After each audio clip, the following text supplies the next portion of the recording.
ધોરણ 6 વિજ્ઞાન પ્રકરણ 6 આપણી આસપાસ થતા ફેરફારો ચેન્જીસ અરાઉન્ડ અસ. કલ્પના કરો કે જો તમને તમારી આસપાસ કોઈ પણ વસ્તુમાં ફેરફાર કરવા માટેની કોઈ જાદુઈ શક્તિ અચાનક પ્રાપ્ત થાય તો તે એક રસપ્રદ વાત નહીં હોય? એ કઈ વસ્તુઓ છે જેને તમે બદલવા માંગશો? વાસ્તવમાં આપણી પાસે કોઈ જાદુઈ શક્તિ નથી, છતાં પણ આપણી આજુબાજુ આવેલ કેટલીક વસ્તુઓને બદલી શકીએ છીએ.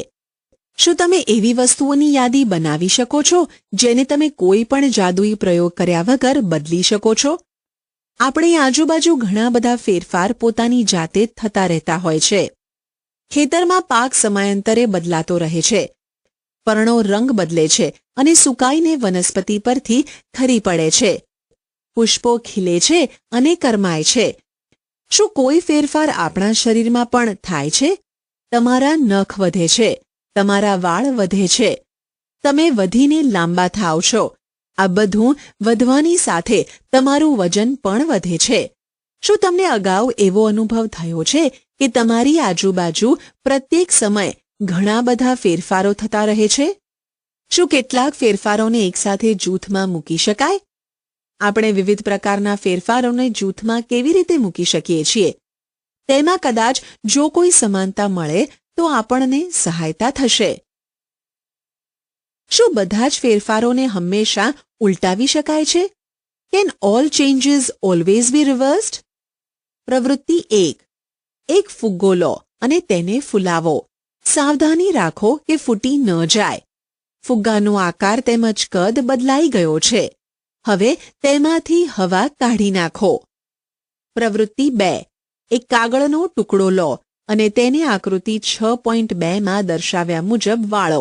તેનાથી તમારા કાગળનો ટુકડો રમકડાના વિમાનમાં પરિવર્તિત થઈ જશે. તમને કેટલાક સમય સુધી તેને હવામાં ઉડાડવામાં મજા આવશે. જો તમે થાકી જાઓ તો કાગળને સીધો કરી નાખો. પ્રવૃત્તિ 3. લોટની કણકનો એક પિંડો લુવો બનાવો. તેનાથી રોટલી બનાવવાનો પ્રયત્ન કરો. જો તમે તેના આકારથી ખુશ ન થાવ તો તે રોટલીને ફરીથી પિંડામાં પરિવર્તિત કરવા માંગશો. હવે તમે પ્રવૃત્તિ 1, 2 અને 3માં જે 3 ફેરફારો જોયા તેના વિશે વિચારો. તેમાં સમાનતા કઈ છે? શું એ સંભવ છે કે ફુગ્ગો તેના પૂર્વ આકાર અને કદમાં પુનઃ આવી જશે?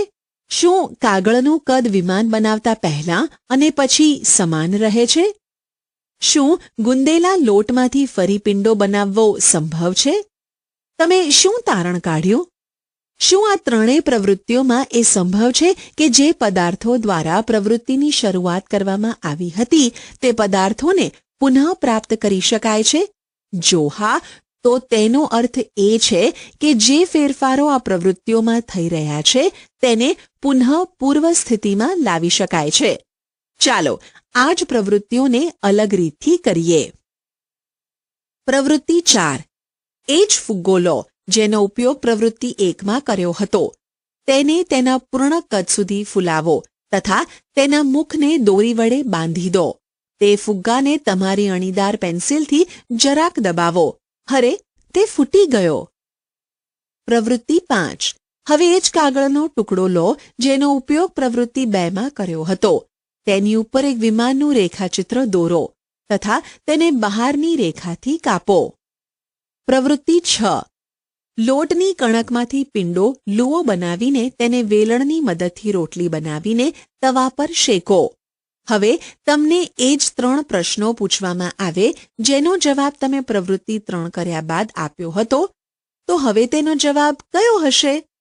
આપણે જોઈએ છીએ કે પરિવર્તન પ્રવૃત્તિ 4, 5, 6માં થયા હતા. તેને ઉલટાવી શકાતા નથી. તમે પેન્સિલ તથા રબરનો ઉપયોગ કરો છો. તેના સતત ઉપયોગ કરવાથી તેના આકાર અને કદમાં ફેરફાર થાય છે. શું આ ફેરફારોને ઉલટાવી શકાય છે? તમે કુંભારને પોતાના ચાકડા પર કામ કરતો જોયો હશે. તે માટીના ઢગલાને વાસણોનો આકાર આપે છે. શું આ ફેરફારને ઉલટાવી શકાય છે?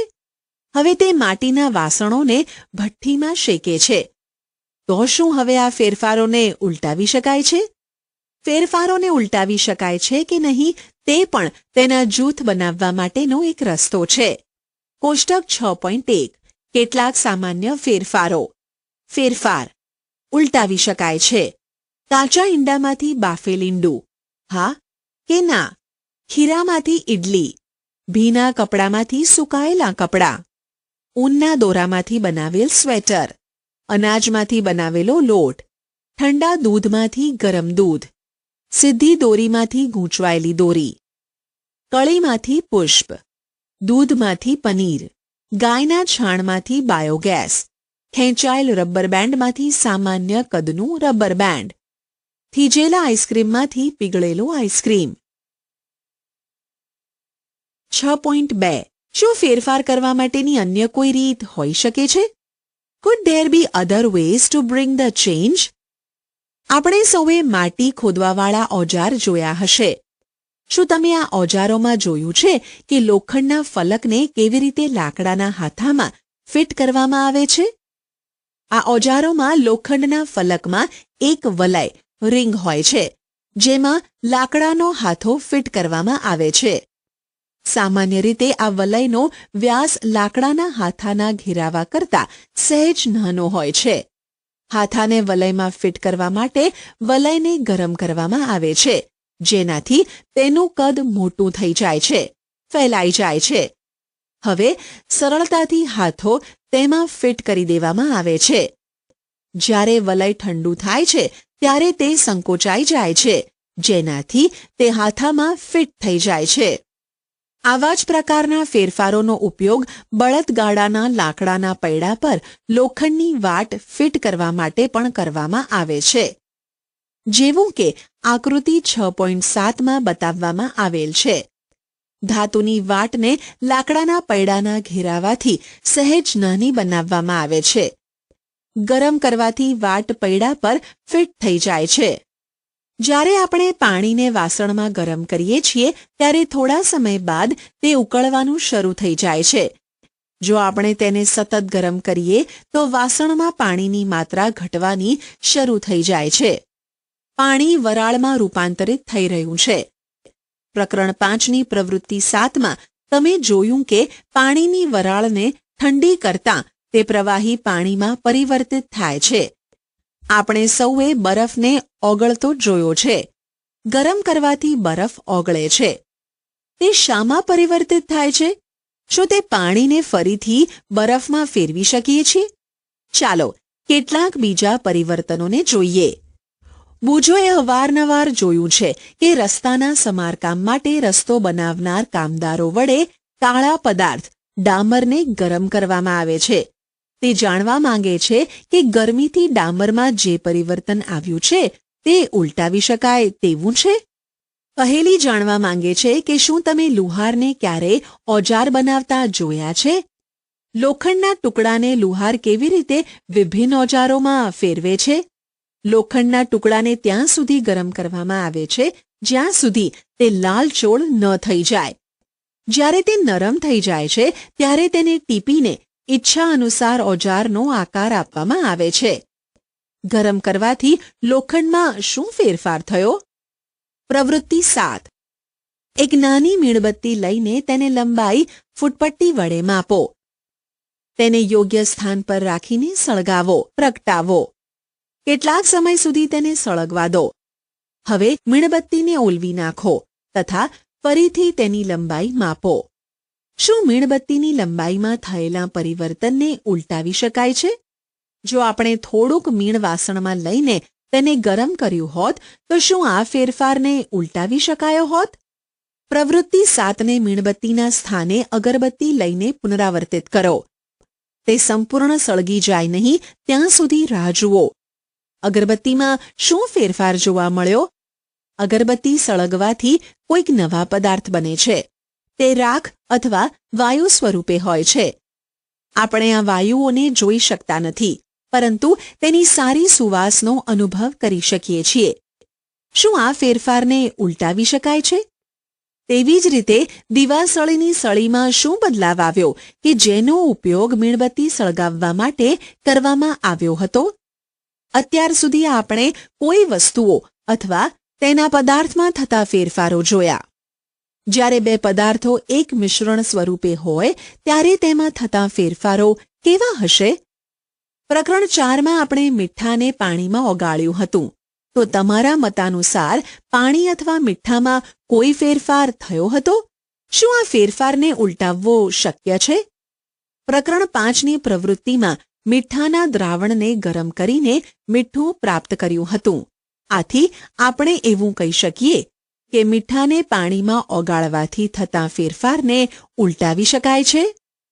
પહેલીએ પૂછ્યું કે તમે દહીં બનતા જોયું છે? ગરમ દૂધમાં દહીંની થોડીક માત્રા ઉમેરવામાં આવે છે. દૂધને હલાવીને કેટલાક કલાક સુધી હૂંફાળી જગ્યાએ મૂકવામાં આવે છે. કેટલાક કલાકોમાં જ દૂધ દહીંમાં ફેરવાઈ જાય છે. શું આ ફેરફારને ઉલટાવી શકાય છે? આપણે જોયું કે પદાર્થોને ગરમ કરવાથી અથવા તેમાં અન્ય પદાર્થોનું મિશ્રણ ઉમેરવાથી તેમાં ફેરફાર લાવી શકાય છે. આપણે એ પણ જોયું કે કેટલાક ફેરફારોને ઉલટાવી શકાય છે, જ્યારે કેટલાકને ઉલટાવી શકાતા નથી. આપણી આજુબાજુની વસ્તુઓમાં ફેરફાર લાવવાની અન્ય રીતો પણ હોઈ શકે છે. એમાંથી સંભવ છે કે કેટલાક ફેરફારોને ઉલટાવી શકાય. આ રીતે આપણી આજુબાજુની વસ્તુઓ કે પદાર્થોને બે જૂથમાં વર્ગીકૃત કરી શકાય છે. ફેરફારો કે જેને ઉલટાવી શકાય અને ફેરફારો કે જેને ઉલટાવી ન શકાય. ઉચ્ચ વર્ગોમાં તમે આ ફેરફારો કરવા માટેની રીતો વિશે તથા તેના વર્ગીકરણ કરવાની બાબતે તમે વિસ્તારથી અભ્યાસ કરશો.